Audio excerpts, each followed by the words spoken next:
Let me just ask you a question. This is nothing new, right? You've heard about all these stories that Robert Muse and David Wood have told. You've seen them on ABC and NBC and CBS, right? You've seen them on Fox all over the place, right? What a funny thing. Isn't that odd?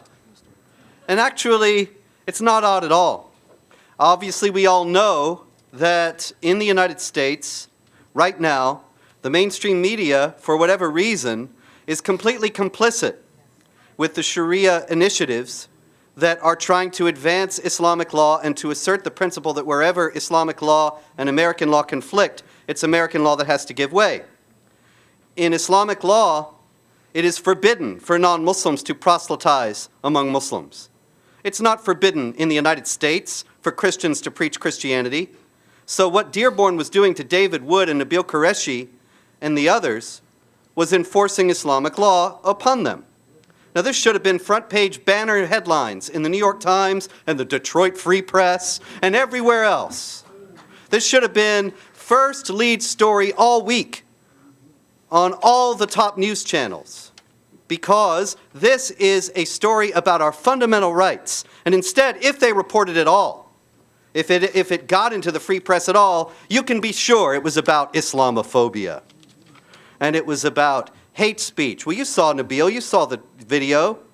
He wasn't preaching hate, and neither are we. We are preaching the defense of our rights. We are preaching freedom and equality of rights for all people. There's nothing hateful about saying we want everybody to be subject to the same law and the same responsibilities.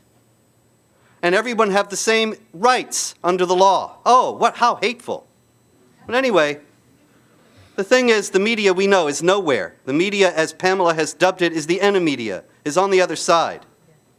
As a matter of fact, we have to leave the country to find anyone with a prominent voice who has the courage to speak about these things honestly. And I'm very happy to say he's with us here now. Yay. Michael Coren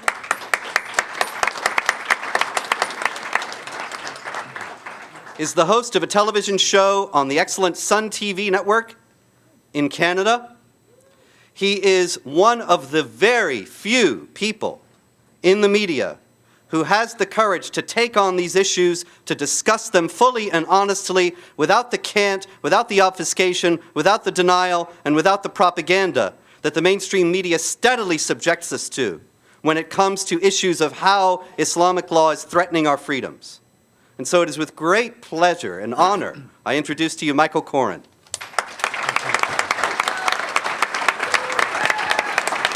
Thank you.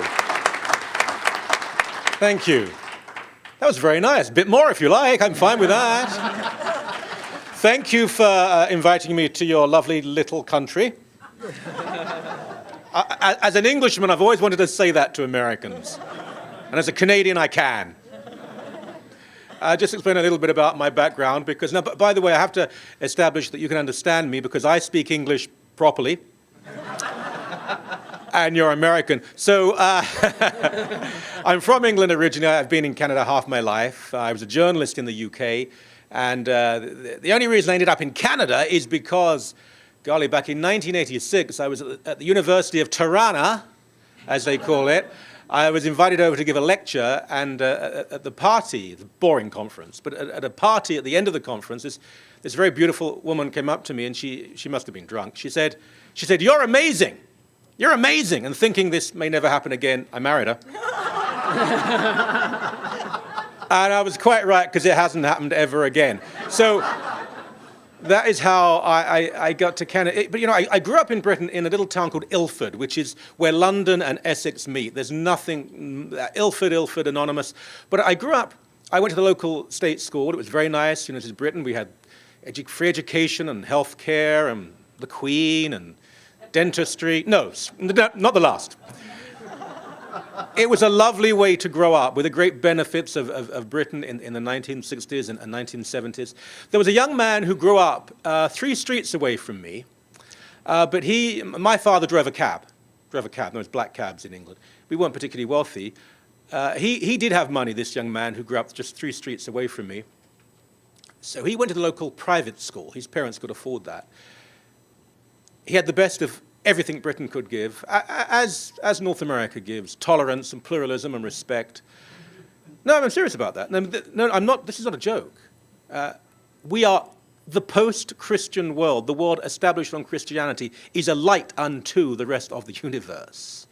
Britain, North America, Australia, New Zealand, Europe. What do these all have in common?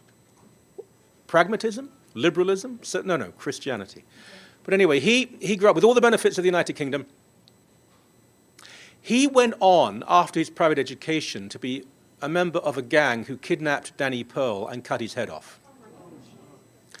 Not, of course, before they had made him confess and admit to being a Jew, and then they held his severed head up to the camera as a warning to others.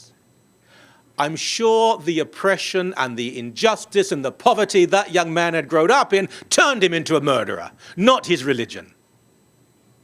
Anyway, let me talk to you a little about what goes on in Canada. Now, I feel almost embarrassed to be here. What I've heard here, I mean, what can I say? I thought I knew about what Islamic radicalism, Sharia law, the strict interpretation of the Muslim faith led to. But what I've heard here, I thought Canada was in bad shape. What happened, especially in that discussion of the Christian gospel, is beyond belief. A young woman, I don't know if she's in the room now, a young woman from the Arab American news station said to me outside, and she was very nervous, and I felt for her, she was shaking. She said, "Do you think Dearborn is the right place for this conference?" I said, "I'm not really sure. Let me change that answer. Yes, it is. Yes, it is the right place for this conference." Good Lord, people have died for the freedoms we've taken for granted for so long, and that should happen in a city? I'm baffled. But it's not confined, of course, to this country. Let me tell you about a man called Mark Harding. Mark Harding is a criminal. Mark Harding is a criminal. He can't come to your country. He can't cross the border because he's been convicted of a crime. Now, if you met Mark Harding, if you met him, he's a big sort of teddy bear of a guy, rather simple fellow, really. I don't say that in a pejorative way. He's a lovely man, but I think he would have been a pretty basic fellow in many ways. He doesn't claim to be a great thinker, a deep intellectual, thank the Lord. He's just a lovely fellow. But he is also a criminal, and he cannot travel across the border. What did he do? Well, some years ago, he decided that he would hand out some leaflets close to a Muslim school outlining the way Christians and other minorities are treated in the Islamic world. This is not a point of debate. It's not a fantasy. It's not a myth. As we speak, as I speak to you now, another Christian is being beaten, raped, murdered for being a Christian in the Islamic world. It's a fact. It's an open wound, festering. And he handed out these leaflets. There was no foul language, no pornography, no naked women, no insults, just listing some of the awful things that have been done to Christians in the Islamic heartland and the Islamic homeland. He was charged with a hate crime. He is so far the only man in Ontario to be convicted of a hate crime. He was found guilty of having an opinion. His sentence was to perform community service in the local Islamic community center, which he said, "I will do with great love and pleasure." He said, "I will happily clean the toilets. I will happily clean the toilets for other people made in the image of God." And they said, no, you won't. You will sit down and 3 Muslim leaders will lecture you about the truth of Islam. And if you object to what they say, if you argue with them about what they say, you will have broken the sentence regulations and you will go to prison. In other words, a man who dared to tell the truth about the persecution of Christians in Pakistan and Sudan and Egypt and Gaza was told, "You will now listen to an indoctrination session about Islam, and if you object, we put you in jail with the thugs and the rapists and the murderers." He was on my show, and he's not an overly emotional man. He sat there, and I said, "How are you doing now?" And he said, "Not bad, but..." And then he broke down. And he said, "I had a heart attack. The stress, I had a heart attack," he said. "And I take 40 different tablets a day to keep me alive, but I'm okay." And then he recovered his dignity. Not that he'd ever lost it. and just looked at the camera. That's happening in Canada. Let me tell you about a public school. We have no separation of church and state, as you have here, but effectively we do. And we have a public education system. Schools where if you dare to talk about Christianity, believe me, you'll be in big trouble. They've just voted to ban Gideon Bibles from a school system, because after all, if any child is given a Gideon Bible, well, you know, all hell will break loose. So that can't be done. But in this public school, funded by the public, they've decided that one day a week, it's mosque time. And the cafeteria, classes disrupted, so the cafeteria is turned into a mosque where boys and girls are separated, and at the very back, it's the young women who are menstruating because they obviously are filthy and they can't be anywhere near even the girls who are in the second row. So they're way at the back. All on public funding simultaneously. If you dare to mention Christianity in one of these schools, you'll be sent home with a very angry note to your parent. You've probably heard of Ezra Levant. You heard of Ezra Levant? Yes. I'd like to say he was a great man, but I know him too well. No, he's a great man. And he also has a show on Sun News. And I know most of you can't get Sun News in the United States, but please watch on the various blogs and websites and on YouTube, because we won't hold back until they drag us off, screaming and kicking, and boy, we will kick and scream and fight and bite and pinch and whatever. We'll carry on speaking the truth. Ezra was charged under a blasphemy law. Now, they didn't call it that, because even they are not quite that stupid. Ezra's a wonderful guy who survives, it seems to me, and I work next to him, on a diet of Red Bull and Red Bull. He had a small magazine in Western Canada, and he decided that, unlike everyone else pretty much in media, he would print the cartoons of Muhammad by Kurt Vestergaard. By the way, I've had the pleasure of interviewing Kurt Vestergaard and spending time with him. Kurt Vestergaard, the Danish cartoonist, he's an anarchist. He's really a left-wing anarchist. He's made more fun of Christianity over the years than he ever did of Islam, of course. And the cartoon he drew of Muhammad was really quite innocuous, but even if it wasn't, tough luck if it wasn't. What's the cartoon meant to be? It's meant to be a cartoon, okay? Yeah. So the media, of course, would not print the cartoon. The great New York Times. We know about the great New York Times. We're not going to run the cartoon because we feel we have the literary ability to depict the cartoon in our words. Terrific. But then when you wrote about a picture of the Virgin Mary covered in excrement, at that point, suddenly you couldn't describe it in words and you had to run the picture. What happened to their journalistic ability? So the cowards at the New York Times, who were too physically frightened to run the cartoon, and this happened everywhere. We have a so-called conservative newspaper that was about to run the cartoon in Canada. They took a security costing, and they concluded it wasn't worth the money. It would have cost too much money to make the building safe. We now decide morality and journalistic integrity on how much it'll cost to keep your staff safe from violence and threats. But Ezra said, nope, I'm going to run the cartoon. He ran the cartoon. Got in real trouble. And then it got even worse. He went on radio in Calgary, Alberta, to argue with a local Islamic leader. Both on radio together, and they argued about Islam. End of the interview, end of the session. The Islamic leader went to the police and said, I want this man charged. He said nasty things about Islam. And the police said, I'm afraid we don't do that in Canada. Yet, I'm afraid we don't do that in Canada. So he went to the local Human Rights Commission. And I've seen it. He scribbled on a piece of paper. Just scribbled on a piece of paper. And the Human Rights Commission said, well, take that case. And they prosecuted Ezra, and they wouldn't let it go, and it went on for years and cost huge amounts of money.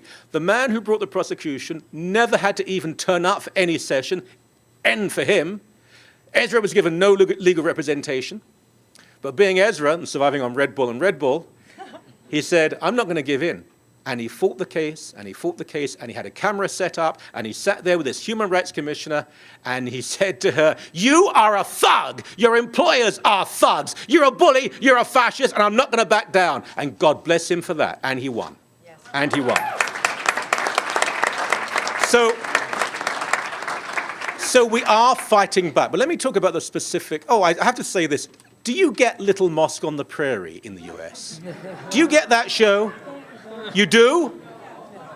Because it's made by something called the CBC. Men used to run away to sea, now they run away to the CBC. The CBC is our publicly funded broadcaster that seems intent on doing all it can to destroy Christianity and decency and civility, and we're the anti-CBC, we're the alternative. You know, it's like if you're terribly ill, you take us, you get better. But the CBC has given us an alleged comedy show, it's not funny, called Little Mosque on the Prairie, where the imam is this very good-looking hip guy, and all the Muslims are fun and lovable. The clever ones are the white ones, the less clever ones are the black ones. A little bit of implicit racism in there, you know. But the really stupid people are the Christians, who just go around either being ignorant or bigoted. And they've sold this show all over the world. It's a very typical mosque in Canada. Yeah, so we have that to fight.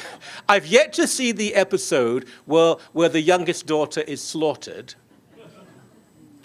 and where another wife is brought in because the first wife's getting a bit too unattractive and can't give the man a child. I've never seen the episode where they sponsor international terrorism, but I am assured, I'm guaranteed, that in the Blu-ray DVD edition, it's on the special features. Let me tell you about how white liberal guilt has terrible consequences. This was made profoundly clear in Canada, forgive me if I read this, during the 3-month trial of Muhammad Shafia, his wife Tuba Yaha, and their son Hamad. They were convicted, thank God, they were convicted of the first-degree murder of Zainab, who was 19, Sahar, 17, and Geeti Shafia, who was 13, and 50-year-old Rona Amir. The 3 teens were Muhammad Shafia and Tuba Yaha's daughters, Hamed's sisters. Rona was Muhammad Shafia's first wife. The 4 women had been drowned in their car in June 2009. Listen to this. The killers had chosen a canal in Kingston, a university town halfway between Toronto and Montreal, because they assumed that the local police would be less sophisticated and able than those in a larger city. This is how deep and planned the evil is.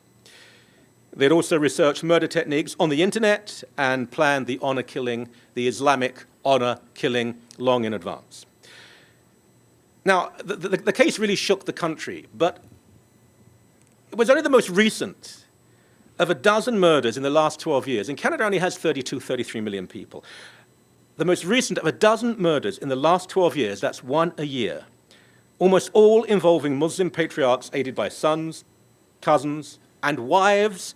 How could they? Killing young girls who wanted to be horribly Western by wearing nice clothes, dating nice boys, doing nice things, often, by the way, dating Muslim boys.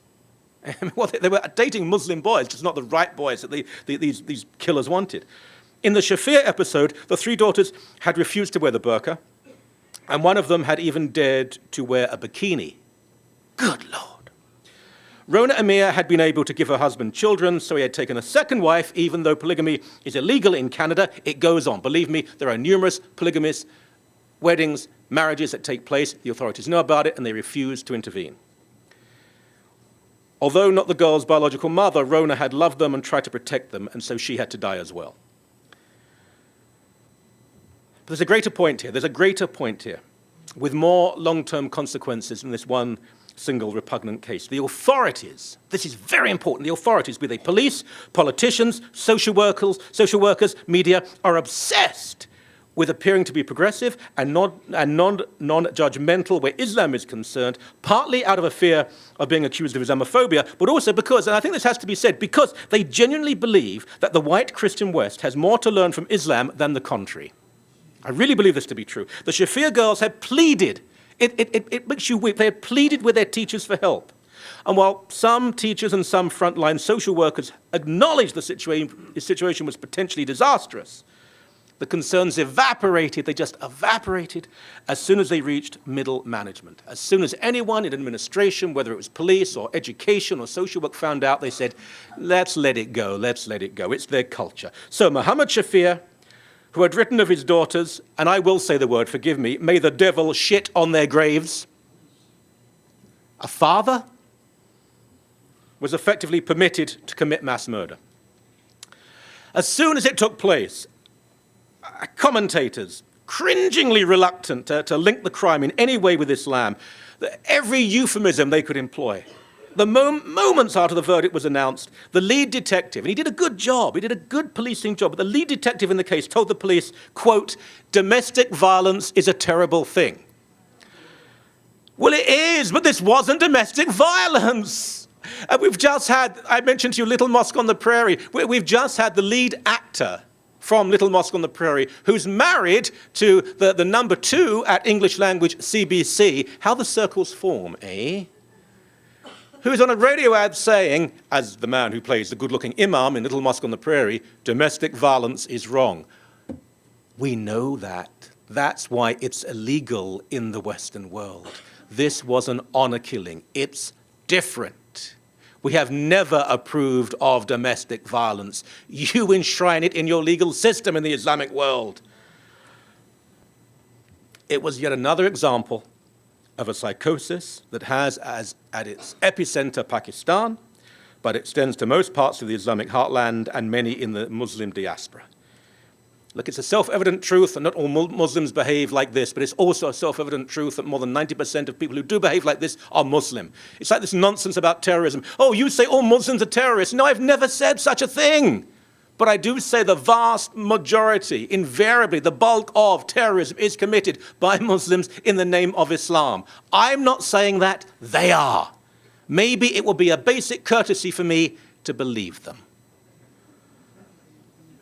They're empowered by Quranic teaching, by Sharia law. They're not doing something in spite of their faith. When a Christian commits a crime, it's in spite of Christian teaching. When a Jew commits a crime, it's in spite of Jewish teaching. I'm sorry. When Muslims commit honor killings, it's not in spite of, it's because of Islamic teaching.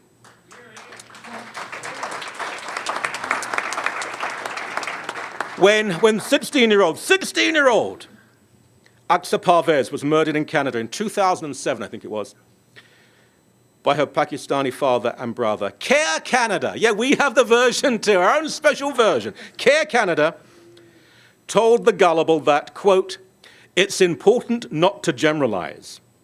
There are cases of violence across all faiths and cultures." Yeah, we never said otherwise, but actually when it comes to honor killings, almost unheard of outside of Islam, and the small number that have occurred in Hinduism and Sikhism are isolated and universally condemned within those cultures. When I see the mass ranks of Canadian Muslims marching along the streets of Toronto and Montreal saying no to honor killings, I may think again. It won't happen, don't hold your breath. Look, it's not just about honor killing. The country I'm from, Britain, we now have a whole plague of rape gangs. Gangs of young Muslim men throughout the country, one even in Oxford recently, such a quiet, beautiful place, where young women, young white women are groomed, raped, drugged, and turned into prostitutes. Over and over and over again. Even conservative tabloids like the Daily Mail will print the pictures of the men, they're all of Pakistani origin, or 99% of them, with their names, but they won't say the magic word, Muslim. They can't say the word. Now, if it happens to be a Norwegian mass murderer who's a Freemason, who says in his manifesto, I have no relationship with Christ, I haven't been to church in 17 years, I actually support abortion rights and gay marriage, but you'll call him a Christian as soon as you can, and you'll continue to call him a Christian as time goes on, even though he's far from being one. But if someone commits an honor killing or an act of terror and says, I did it in the name of Islam because I'm a Muslim, you will still find a way to say, it's the fault of the Jews. I don't know what's going to happen in Canada. We have a heroic fight back. We have people like I mentioned, Ezra Levant and Mark Stein, who you probably know of here as well, but he's one of ours. We have a government, a sort of conservative government, that is very good on this issue, and a wonderful immigration minister, Jason Kenney, who is prepared to say no to extremism. We have a Prime Minister, Stephen Harper, who was the first person to say no to Hamas. Long before the Americans got into it, we said no to Hamas as soon as they won. We're not backing you anymore. We're taking all the money away. So there is great hope. But the problem is, amongst so many people, the mass indifference, engineered by media. Everyone is the same. Relativism. Fundamentalism's the problem here, not the particular religion. Well, the next time a fundamentalist Quaker or a fundamentalist Catholic or a fundamentalist Unitarian tries to cut my head off or blow my plane up, I'll start to believe them. Until then, just shut up.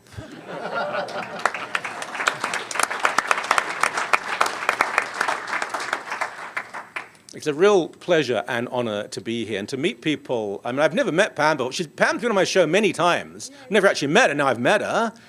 Robert I have met before, but other people I've never met before. The work you're doing really is extraordinary. And I want to end with an anecdote, and I don't use this in any way to be exclusive. I'm a Catholic. I mean, if you're not, that's your problem, but I'm a Catholic. I'll pray for you.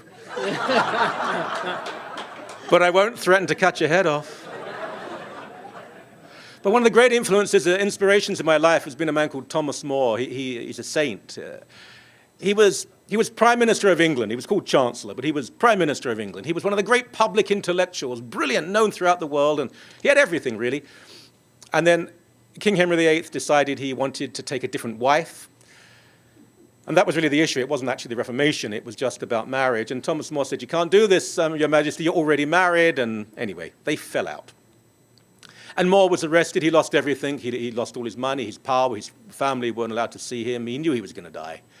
And he was interrogated. He wasn't physically tortured, but he was interrogated night after night after night. And the last interrogation before he was executed, before they did cut off his head, he was taken from the Tower of London to Lambeth Palace, and he sat there, thin, bearded by this point. And in front of him was the new Prime Minister, Thomas Cromwell, the Duke of Norfolk, the most powerful aristocrat in the country, the Archbishop of Canterbury, when that really meant something. And they sat there and they harangued him more than an hour. And he just wouldn't say anything, just wouldn't say anything. And at the end, as they were packing up, the Duke of Norfolk said to him, oh, for goodness sake, he said, this is pride, he said, because look, we're in the majority. Look, Thomas, we're in the majority. And for the first time, Thomas More, his eyes opened up. There was a new clarity in them. And he looked up and he gazed right at them. And he said, well, he said, knowing he would die in the morning, if the gates of heaven, if the windows of the afterlife could open now, you would see that no, I'm in the majority.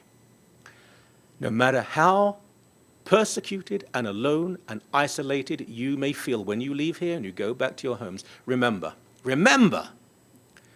decency, goodness, integrity, and morality, we are in the majority.